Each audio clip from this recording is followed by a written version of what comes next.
गरीबों फखरुल का हसन क्या चांद जी, ये असुरक्षा की भावना है किधर, इधर है या उधर, आपकी तरफ है? नहीं, सुरक्षा की भावना तो पूजा जी दोनों तरफ ही है। मैं तो दूसरी बात भी कहूंगा कि केंद्र की जो सरकार है हाँ। वो तो अपनी राज्य सरकारों पे भी कंट्रोल रखती है, उन पे भी नजर रखती है। कहीं राज्यपाल के माध्यम से तो उत्तर प्रदेश में तो नहीं रख पा रही, क्योंकि यहाँ पे स्थायी डीजीपी आज तक बना नहीं पाई। तो देखिए, जो केंद्र की सरकार है वो जासूसी करना चाहती है, वो विपक्ष की भी जासूसी करना चाहती है, अपनी सरकारों की भी जासूसी करना चाहती है, आप गैर लोगों ने तो सरकारों की भी। पेगासस को लेकर पहले भी इतने सवाल उठाया, हुआ क्या? नहीं तो पेगासस को लेके एक मीडिया में ही रिपोर्ट थी।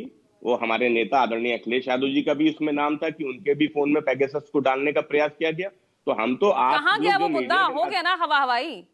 कहाँ गया उसका विरोध? नहीं नहीं कहाँ गया? अब आप जो नहीं हमला पूजा बोल जी, रहे थे, लगातार सरकार अब को यहाँ नहीं घेरने की नहीं कोशिश पूजा कर जी, रहे थे।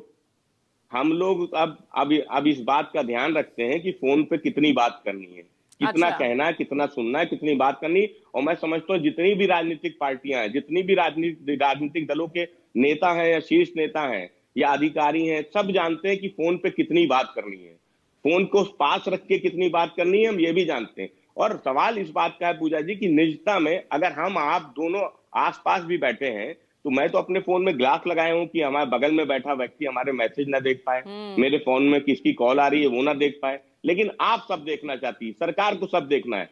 भाई आपने तो आरोग्य सेतु भी लेके आए थे, एफआईआर चल रहा है, उसके लिए भी आप ऐप है, उसका तो आपने कभी प्रचार नहीं किया। महिला सुरक्षा को लेके भी ऐप है, उसका तो आपने कभी प्रचार नहीं किया। भाई, उसके लिए प्रचार तो तो आपने इसको लेकर भी नहीं किया था, ये तो आप लोगों ने इतना हंगामा किया ना, आप लोगों ने सवाल उठाए तो मैं एक्शन लिया नहीं तो गया। किसी को पत्र भी तो नहीं लिखा था इससे पहले कि नहीं ये करना ही पड़ेगा, इस ऐप को आपको फोन में फ्री डाउनलोड करके भेजना ही पड़ेगा, ये तो पहले कभी नहीं हुआ था। हम्म। अगर करते तो उनका भी विरोध होता।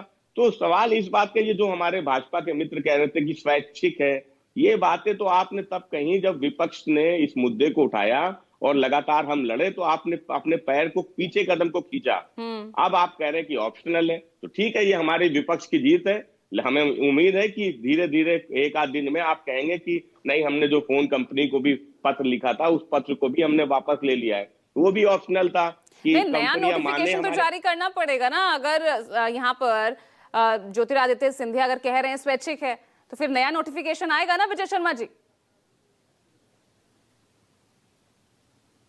सरकार करेगी। दूसरा मैं बता दूं, ये बार बार भ्रम फैला रहे हैं, ये स्वैच्छिक पहले दिन से ही था। दूसरा, इन्होंने पेगासस की बात की, पेगासस में राहुल गांधी गए थे, क्या हुआ? अपना मोबाइल देने से मना कर दिया। दूसरा, सुप्रीम कोर्ट ने इनके आरोपों के ऊपर एक विशेषज्ञ कमेटी बनाई, 29 लोगों ने अपने मोबाइल जमा कराए, जांच करने में जीरो मिला, जीरो बटा सन्नाटा। तो इनके झूठे आरोप है, झूठे आरोप लगाते हैं, माफी मांग लेते हैं, कुछ मिलता नहीं है, हर बार मुंह की खानी पड़ती है। भाई कोई जनता से जुड़े मुद्दे लेकिन इस बार तो मुंह की खाते हुए आप दिख रहे हैं भाई। अगर आप कदम खींच रहे हैं तो फिर कौन मुंह की खाता दिख रहा है? इस बार तो वाकई विपक्ष की जीत हुई ना, अगर आप यू टर्न ले रहे हैं अपने ही फैसले पर। बिल्कुल नहीं, पहले दिन से हमारे कदम ये थे कि स्वैच्छिक है, ये जनवरी से चल रही है। और इतने में आंकड़े, आपने कुछ आंकड़े बताए, अगर आप अलाउ करें तो मैं आंकड़े इतने बता दूं कितने लोगों का फायदा हुआ है, इसका कितना फायदा होने जा रहा है। फायदा जब हो रहा था तो उसके लिए स्पेशली नोटिफिकेशन जारी करने की क्या जरूरत थी? नहीं, स्वैच्छिक हमने बना क्यों मैंडेटरी करने की जरूरत आन पड़ी? पूजा जी, स्वैच्छिक नॉर्थ कोरिया में सरकारी एप्स को मैंडेटरी कहा जाता है, तानाशाही देश है वो।